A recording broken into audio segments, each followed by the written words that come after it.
Okay, we are live and in living color. greetings to greetings to our viewing audience and welcome to the beginning of the 37th annual Out on Film, Atlanta's largest LGBTQ Oscar certifying film festival. And we're glad to be here with you once again. Of course, this is Miko Evans, the founder of the world's first LGBTQ exclusive talent agency and production company known as Meek Productions Incorporated. That's MEAK as in Kite Productions with an S. And we are proud to have been the official media partner for Out on Film for the past 12 years now. And as always, we always support everybody at Out on Film. Shout out, of course, to Jim Farmer, Craig Hardesty, who's the board chair, Jim Farmer, who's, of course, the festival director. And also shout out to Justice Obaya, who's our new executive director for Out on Film. So I want to give him a shout out as well. We are here to do a brief discussion about an upcoming fabulous documentary called Light Up, which is, of course, created and directed by Ryan Ashley Lowery.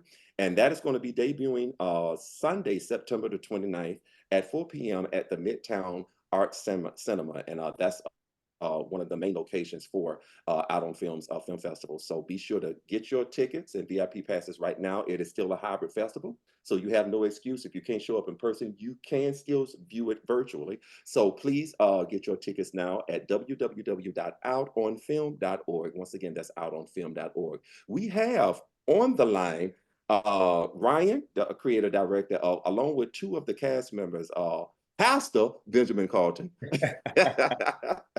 and fashion extraordinaire Derek J, baby. We have them on the line. I'm so glad that you all are with me so we can talk about this fabulous project. What's going on, y'all? Well, what's going on, Miko? How you doing? Thank you for having us. No problem. When Jim told me he wanted me to host this, I'm like, it would be an absolute honor. So I'm excited to get into this. I mean, I saw the film and everything, and so the people are going to love what's going to be presented on Sunday, September the 29th. So let's get into this fabulous, inspiring project. Ryan, let's start with you. Give us a little brief spiel about what was the inspiration behind creating the film Light Up. I think the first thing that was an inspiration was really going out into gay spaces and at times feeling a level of darkness or a need for healing for the community. So I wanted to create something that would help bring light to our community, help bring healing, help people feel seen, heard, and loved. And also, we often don't see people who look like ourselves on TV. And when you often see those people, they're stereotypical people. So I wanted to present a diverse range of same gender loving men and queer people. I have a trans woman that's a part of the documentary as well. So just really allowing people to see themselves. This is something that was so beautiful because I can really relate to what you just said and also to the project, because when I saw the documentary myself, I was like, wow, you see the variety of all of our same gender loving and trans brothers and sisters. And it was just so beautiful just to see. And I also saw the different generations too, because you saw some Gen Xers, some millennials, you know what I'm saying? You saw some of the, maybe one or two Gen Zers and stuff. You saw all of that within that film. And if I'm not mistaken, this is going to be just the first one, right? You got It's some the others first planned one. down the It's road, really, right? yeah, it's the introductory film to the docuseries. And so we have probably over 20 something people that we've interviewed. And these are just 5 of those amazing stories that kind of kick off the docuseries. Wow. About the casting process, how did you go about finding the people to be a part of this project? What was the casting process about? So part of it was, relationships that I already had that I tapped into. I was honored enough to be a part of Derek J's Gay Like Me, which is also a documentary that was really amazing. Everybody go check that out and watch that. And so reaching out to Derek. Another part of that was really just having faith and listening to God and as well as reaching out on social media. And I say this that I feel like, although I had a hand in directing this, I felt like God was the ultimate director, and He was the ultimate chooser of the people that were part of this film, and really guided me in making those choices, and also guiding them in agreeing to be a part of this documentary and to share their stories and to be vulnerable. So I thank them for trusting me with their stories. Wow. Speaking of that, legendary Derek J. What inspired you to actually be a part of this project? What actually drew you to the project? Oh, Ryan asked.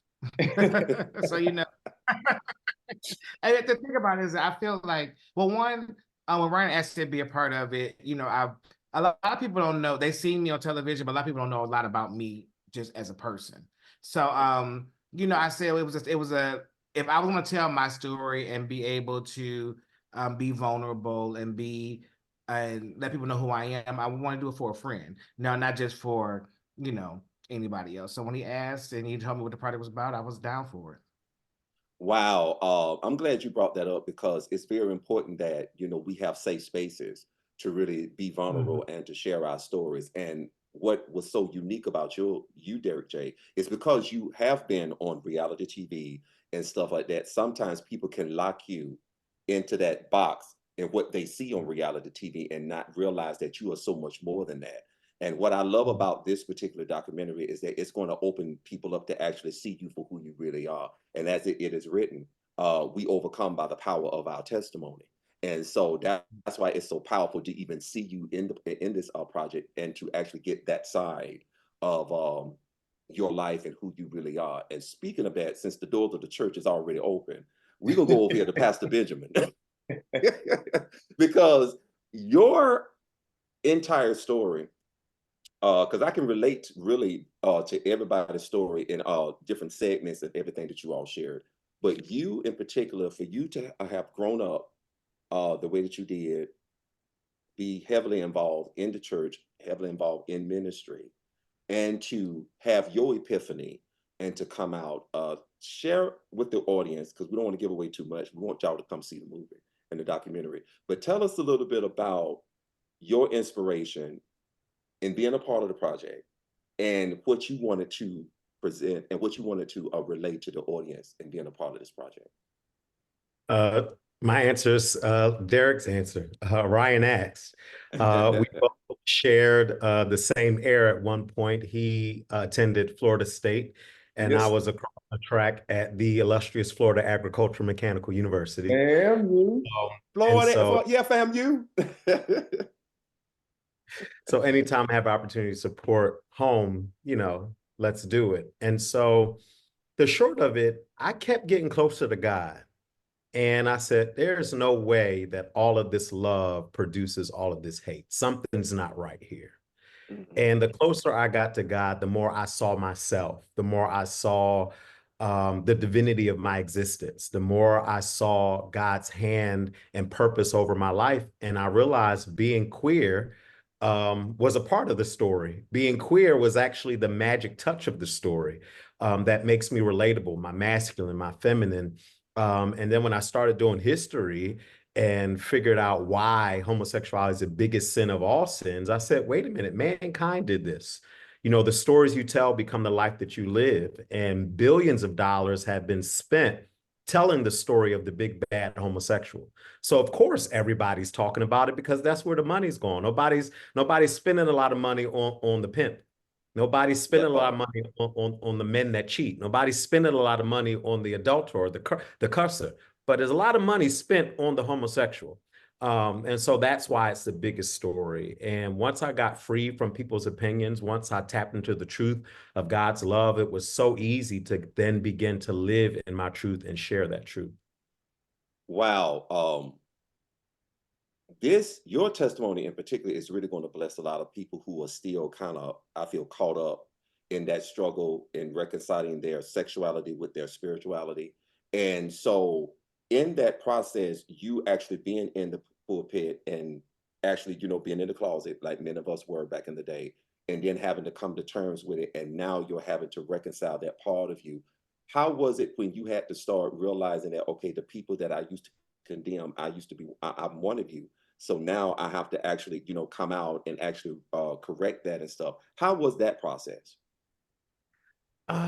It was grueling Mhm. because one, I was ashamed and embarrassed. I had done a lot of damage. And now I am trying to do my best to heal and fix because, where I messed up, I'm gonna come back and clean up. And Mhm. so there was a friend of mine who I condemned while I was in high school. He was gay. And I told him there was no room for him in heaven. And stuff like that still haunts me. And he wrote on Facebook, he said, I'm tired of these, preachers living under the cover and then coming out of the closet. This guy condemned me in high school, and now he's living in a blaze of rainbow glory in Hollywood. And I said, oh, he's talking about. And I wrote on the post, guys, he's talking about me, and I'm so sorry. Please, let's talk. And so to reconcile with the damage you've done, but to be man enough to face it and fix it, I think is something that should be commended. And I wish more people did so, because a lot of people that said a lot of stuff that are now living opposite of that, but they haven't come back to clean it up. That goes for preachers, pastors, gospel artists, people in front of the camera who've done a lot of damage, but behind the scenes, they're living their best queer life, but haven't come back to fix what they said. So it was gruesome, but worth the journey because it needed to happen. Ryan, before we come back to you, giving you kudos again, because one of the things that I love about this documentary, it kind of mirrors our talk show, where we're actually in our 15th anniversary of our podcast talk show. And one of the things that I realized, because I love the fact that Meat Productions, my company, saved my own life. And it helped me to unpack those layers. Because, when you're in the closet, there are a lot of layers. Coming out is just the beginning. And when you start coming out of the closet and start unpeeling all of those layers, you begin to start realizing, just like it's mentioned in the documentary, it's an ongoing journey. And, this is something that you're going to continue, throughout the rest of your life. Of course, the light, it does get lighter at the end of the tunnel. But I love the fact that in presenting and picking the people that you chose to be part of the first documentary, that each one of them had a different coming out story. You had those that grew up, experiencing, SA. You had those that experienced growing up being bullied and teased. And then you had those who were very fortunate enough to have a home and family that allowed them the opportunity to actually be their true and authentic self. So how important was it for you to make sure that, did you plan it like that, or did it just by happenstance, as you say, God just took the wheel? Go ahead, Ryan. I think it was a mixture of both. I did want some diversity in coming out stories, because I know everyone doesn't have a difficult coming out story. Some people are fully accepted, but yet they have other challenges. So in Obio's case, his challenge was society. Society telling him that who he chose to love was wrong. And in Derek's case, he had, he was more accepting, and he had other areas where he struggled in. So and then we had Ben, who had that struggle with his mother. That coming out story was, was more difficult. So it was important to show a range and show that the experience is not a monolith, and that we all go through different things, but there's still other things we may tend to struggle with. And you also see the commonality. Even though people had different coming out stories, they still had, some difficulties with their sexuality and identity. You know what, Derek J, I also want to give you your shout out as well, because one of the things that I loved about you, which is why this is you being on this documentary is really, really so important. Because when we see us in mainstream media, once again, it's always more so the stereotype or the caricatures.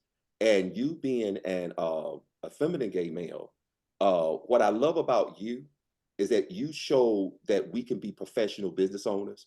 We can be in mainstream and really, be in high levels of position to actually get things done and actually live a full life. And that was one of the things I loved about you being a part of this documentary. And like I said, showing the whole side of you and not just what reality TV shows and stuff.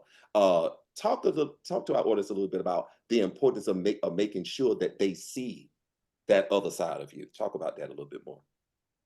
Well, I think is that what I learned doing reality television is that, people create a person, they create your personality for you, and it's like, because I meet people all the time, they're like, and they say things about me to me, and I'm like, what was you watching? Like, how much I would you that? I'm like, what do you said that? I'm like, who said that? right. So, and it's funny. It's funny to me how, like I said, people have this perception of who I am, and my perception. Don't get me wrong, I am that girl, but but the thing is that it's a lot. But the perception of me is way bigger than what and than who I am, as a person, and so when I go into spaces, people treat me in that such when it's just like, I need you to like, let's bring it down a little bit. I'm down, I'm here. Like let's, so I being able to have to do this documentary, it shows that I'm here. I'm here too, and because the blessing and the curse of reality TV is that it does give you popularity, but on the same token, you're just popular. You're not really famous. You're not a celebrity, but you're not a regular person either. So then you're stuck in this real middle space, this middle ground where you can't really play over here, but you can't play over there either. So it's just trying to figure out what that looks like in your real world. So being able to be a part of something like this, it's like, hey y'all, I'm still trying to figure out where my space is too. I'm trying to figure out what that looks like for me and where do I still fit into this space where people just think that you got it all together. And it's like, hell, I'm still figuring it out too. Sure enough. They say it's an uphill journey.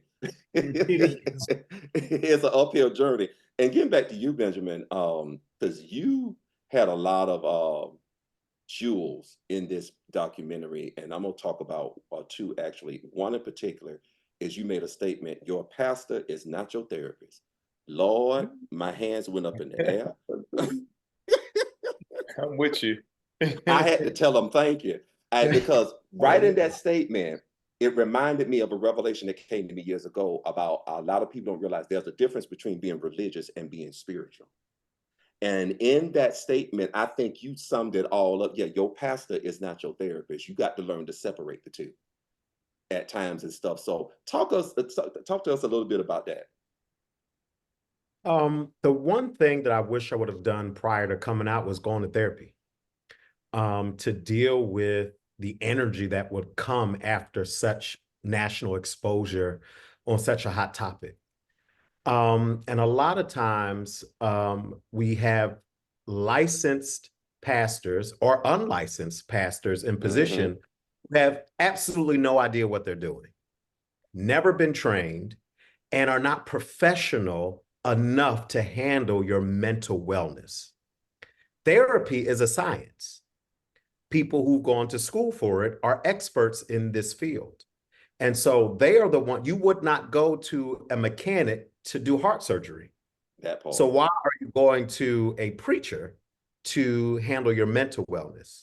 Now, loving on you, caring for you, praying for you, all the things, great. But when you need professional help, which we all could stand, an opportunity to sit and talk to a professional about our mental wellness, because mental wellness is like physical exercise. We all need to be doing it to be better, live better. And I think it's so important as people who've been told to live in the dark, sit in the back, shut your mouth. You're not worthy of love. You're not worthy of existence. You're not worthy to be in our space. And it's double down as a Black man in white America and as a queer man in Black America. I was told in all spaces that I wasn't welcome and I didn't fit.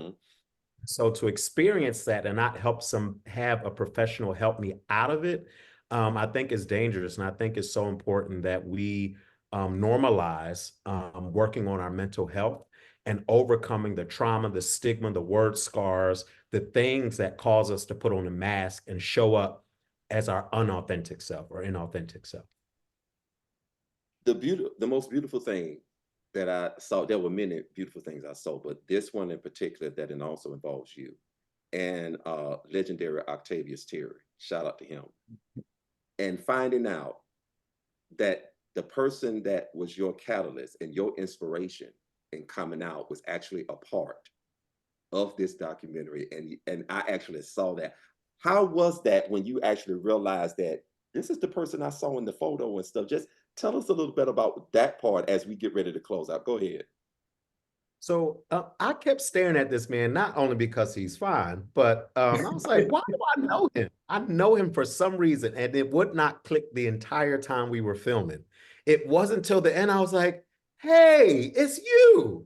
And I broke down because to be in this moment, to come back full circle was a reminder from God that, hey, everything is ordained. All your steps are ordered. and you coming out, you being brave, you telling your story, you get in front of a camera. I got you. I got your back. And here's evidence of that. Here's the person who inspired you. And here y'all in the same room telling uplifting stories about living in the light. So it was just a reminder that, you know, I'm always taken care of, and God always has my back. And it was a pleasure to share space with the person who shattered the glass ceiling for me. And it was beautiful. Ryan, I know you had a fit when you saw that. I did. I was like, the camera's about to turn them back on, turn them back on. We gotta get this moment. It was magical. It was, doing a documentary, you have an idea of the story, but you also leave space for spontaneity. You leave space for God to happen. And I really felt like there was space where God happened. And so that was a beautiful, beautiful moment. As we get ready to close out, first and foremost, what are the future plans for the documentary? Have you been pitching it to unite other streaming services and networks? The plans are to continue to do the film festival circuit, to market, to do PR, try to elevate the cast, get the word out. And then once we do that, we're going to look for distribution. But we're open for it, but our focus is really just getting the story out and elevating the cast and elevating the stories, and then we'll look for distribution after that. How can It's everybody? fun. It's fun doing this with the cast. I love, like, these are like my brothers, so I'm enjoying this process. I know they got my back, and so it's been like a real family. So part of it is I don't want this to end. I want to keep doing these types of things, and so, but yeah, end goal is distribution. Gotcha. Is there an official website for the film so that people can go and find out more about it? So Yeah, that they can it's continue to support? www.lightuplup.com. So lightup. So it's just lightup.com. Oh, cool. Yep. So everybody that's viewing, make sure you go to www.lightup.com. And if you would like to see it in Lightup person, and doc.com. okay, okay, gotcha. Lightup.com. Right. Gotcha. Yeah. All right. For those people who are viewing right now, and if you would like to meet these people in person, they will be at the showing Sunday, September the 29th at the 37th Annual Out on Film Festival. That's going to be actually at the Midtown Arts Cinema, right behind Midtown High School and everything in the Midtown Promenade. And so be sure to go to the website, www.outonfilm.org, to get your official tickets and also VIP passes. This is something that you are not going to miss. Brothers, thank you so much for taking the time out to talk about this lovely and beautiful and inspiring documentary. Can't wait to see y'all. Yes, can't wait to see you. Thank you For having us. All right, Thank you so much, man. Appreciate you, Miko. Appreciate you, all you do.